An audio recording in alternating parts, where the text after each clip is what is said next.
Hello again, friends. It's been about 2 seconds since I stopped the last video, but actually I realized I have more to say.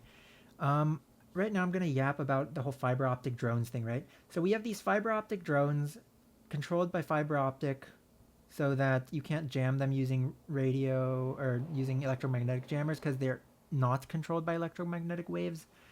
So you just have some pilot, and then he has the cable. The drone itself drops the cable as it flies, and then it takes its funny RPG warhead, and then goes and blows up an unsuspecting tank that was all happy with its little electronic warfare hat on top, trying to jam something that's unjammable.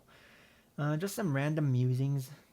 I already talked about countermeasures, but this cable, right? This cable, the cable, it's just a glass fiber optic cable. It's quite thin. It's quite weak. I wonder, right? After something gets exploded, I wonder if you can follow the cable. Follow the cable all the way back. Now, you wouldn't want guys to follow it, I suppose, because it's dangerous to walk across the front line like that. But you could have funny little ground robots or something that, like, move around and eat the cable and follow it.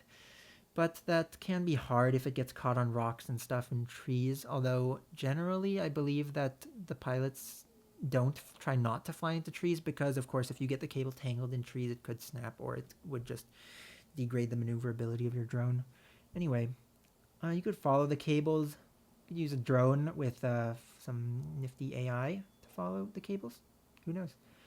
Of course, then that raises the question, though, do the cables even lead to the man, right? Because it's very easy to imagine that actually the cables are just leading to another electromagnetic thing, and the guy is holding a remote control, and then this base station has the cable that goes to the drone. So in the end, you are not actually finding the guy. Actually, you know what would be extra fun? Oh yeah, usually the cable comes out of like a cylinder at the bottom, right?